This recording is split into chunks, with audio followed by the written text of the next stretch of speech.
Hi, my name is Matt Murno, and I study optimizing strength and impermeability of Martian sulfur concrete for building structures. Building structures on Earth is second nature to humans. It's a trade that has been passed from generation to generation. Humans are looking for new challenges, especially in building structures on Mars. Sending materials into space is very cost ineffective, and it costs about $3,000 per kilogram of material in order to send that into low Earth orbit, and it would require around 100 to 200 kilograms of that material in order to build a structure on Mars. To be cost effective, Martian materials must be used in building structures on the planet. Sulfur concrete is the most viable, cost effective usage of the materials because there are high amounts of sulfur on the planet that are easily extractable through the process of heating. The properties of sulfur concrete that make it viable for construction is that it's impermeable, so oxygen can be contained in the structure, and there is low thermal conductivity, which insulates structures from the cold. Um, Crow et al. They studied the properties of sulfur concrete, and they found that sulfur acts as a strong binding agent, and sulfur concrete can be made without water.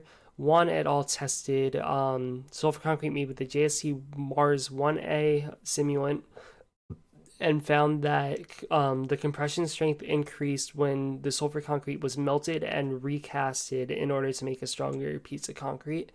Um, and then Yuan et al. They tested the contour usages of sulfur concrete made with a dye, and they found that they had high resistance to cracks and reduced deformation in the concrete.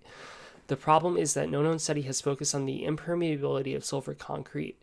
The goal of the study is to find a mixture of sulfur and regolith that maximize strength and minimize percent voids in the concrete. And concrete made with a higher ratio of sulfur to regolith would yield a more impermeable and stronger concrete. Um, so the materials used in the study were precipitated powder Regent grade sulfur and Martian Garden Mojave Martian simulant. Um, 5 different ratios of sulfur concrete were made, a 50-50 ratio with sulfur dust, um, and a 50-50 ratio made with sulfur chunks. This was done because of mishap in the lab, which required the usage of the sulfur chunks instead of sulfur dust. Um, then the rest of the ratios was 60% regolith, 40% sulfur mixture, all the way to an 80% regolith, 20% sulfur mixture percentage by weight. Then the mixtures were placed into cylinders and then put into an oven.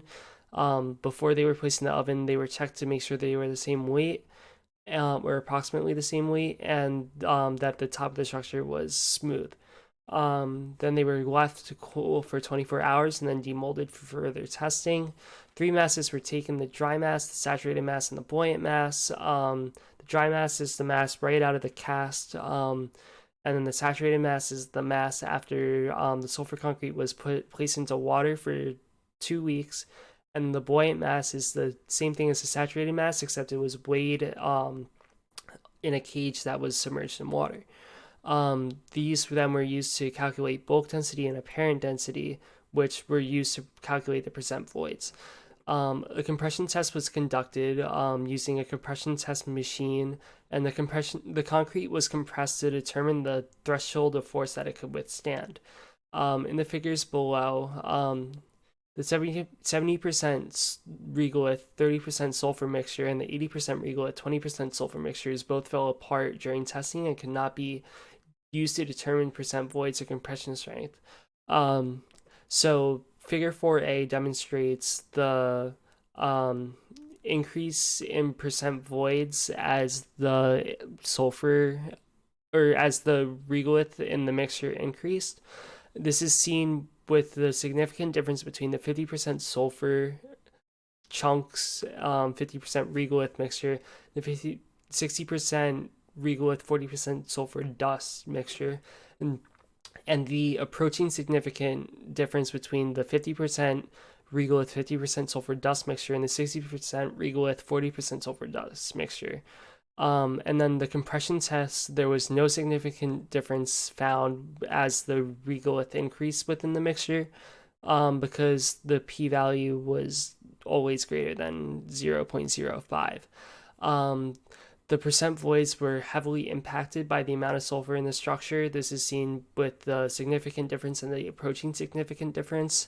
And then as the amount of sulfur increased, the percent voids increased or decreased significantly or approaching significantly. The compression strength of sulfur concrete does not depend on the amount of sulfur in the mixture, which is not a problem in this study because it demonstrates how this can still be used as a structure because the strength doesn't change vary as much.